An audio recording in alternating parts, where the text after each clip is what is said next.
ബാൽ താക്കറെയുടെ പാരമ്പര്യവുമായി ബന്ധപ്പെട്ട കാര്യത്തിൽ യഥാർത്ഥ അവകാശി അല്ലെങ്കിൽ ശിവസേനയുടെ എല്ലാ രൂപവും ഭാവവും അതുപോലെ തന്നെ മുന്നോട്ട് കൊണ്ടുപോകുന്ന യഥാർത്ഥ ശിവസേനയുടെ നേതാവ് ഏകനാഥ് ഷിൻഡെയാണെന്നാണ് കൃത്യമായും ശിവസേനയിലെ ഷിൻഡെ വിഭാഗം നേതാക്കൾ മാത്രമല്ല BJP നേതൃത്വവും പറയുന്നത്.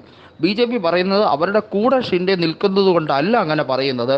ബാൽ താക്കറെ ഒരു കാലത്തും ന്യൂനപക്ഷങ്ങളോട് വലിയ തോതിലുള്ള ഒരു പ്രാധാന്യം കൽപ്പിക്കാതെ അദ്ദേഹം മറാത്തികൾക്ക് വേണ്ടി സംസാരിച്ചു. പക്ഷേ അവിടെയും എടുത്തു പറയേണ്ട ഒരു കാര്യം, ന്യൂനപക്ഷങ്ങളുടെ ക്ഷേമത്തിന് വേണ്ടിയല്ല ബാൽ താക്കറെ അവിടെ കൃത്യമായി വിശ്വസിച്ചിരുന്നത് മറാത്തി പ്രസ്ഥാനം, ശിവജിയുടെ ആളുകളുടെ ഉന്നമനത്തിന് വേണ്ടിയുള്ള ഒരു മുന്നേറ്റത്തിന് വേണ്ടിയാണ് അദ്ദേഹം ശ്രമിച്ചത്. ഇത്തരത്തിലാണ് BJP അവിടെ പറഞ്ഞ് പടർത്താൻ ശ്രമിക്കുന്നത്. എന്നാൽ ഉദ്ധവ് താക്കറെ കൃത്യമായി പറയുന്നുണ്ട് ബാൽ താക്കറെ അങ്ങനെ ഒരിക്കലും കോൺഗ്രസുമായി സന്ധി ചെയ്തുകൂടാ എന്ന് പറഞ്ഞിട്ടില്ല എന്നാണ് ഉദ്ധവ് താക്കറെ പറയുന്നത്. ഉദ്ധവ് താക്കറെയുടെ രാഷ്ട്രീയ ലക്ഷ്യം എന്ന് പറയുന്നത് വെറും അധികാരം മാത്രമാണെന്നും അതിനുവേണ്ടി അദ്ദേഹം ഏതറ്റം വരെയും പോകുമെന്നുള്ളതും ഏത് രീതിയിലുള്ള തരം താഴ്ന്ന രീതിയിലും രാഷ്ട്രീയ കൂട്ടുകെട്ടുകൾ ഉണ്ടാക്കാൻ ശ്രമിക്കുമെന്നതും ഈ നാൾ കൊണ്ട് തന്നെ മനസ്സിലായി കഴിഞ്ഞിരിക്കുന്നു എന്നാണ് ഏകനാഥ് ഷിൻഡെ അഭിപ്രായപ്പെട്ടിരിക്കുന്നത്.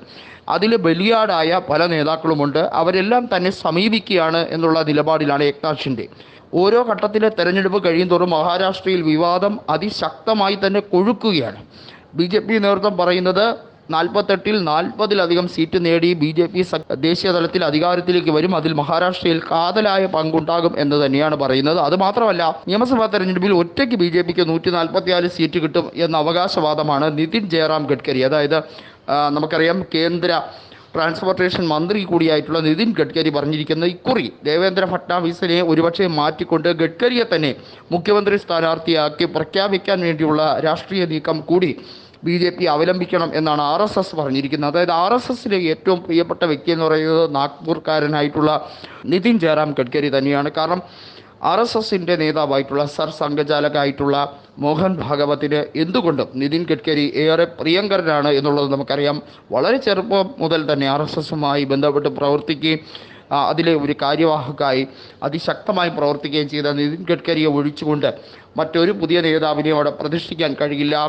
നിതിൻ ഗഡ്കരി മറാത്തികൾക്ക് വലിയൊരു വികാരം തന്നെയാണ്. അത് മാറ്റിമറിക്കാൻ ആരെയും സമ്മതിക്കില്ല. ഇത്തരത്തിലൊക്കെയാണ് RSSൻ്റെ തീരുമാനം. പക്ഷേ അത് എത്രത്തോളം BJP നേതൃത്വം അംഗീകരിക്കും? കാരണം BJPക്ക് എപ്പോഴും ഫട്നാവിസ് കഴിഞ്ഞിട്ടേ ഉള്ളൂ ബാക്കി നേതാക്കൾ. അത്തരത്തിലുള്ള ശ്രമങ്ങൾ എത്രത്തോളം വിജയിക്കുമെന്നുള്ളത് കാത്തിരുന്ന് കാണണം. ഏതായാലും കോൺഗ്രസ് കൃത്യമായി പറയുന്നുണ്ട് BJPക്കുള്ളിൽ തമ്മിൽ തല്ലാണ്. ആ തമ്മിൽ തല്ല് ഒരിക്കലും അധികാരത്തിലേക്ക് നയിക്കില്ല എന്നാണ് BJP നേതൃത്വത്തിനെതിരെ കോൺഗ്രസ് പറയുന്നത്.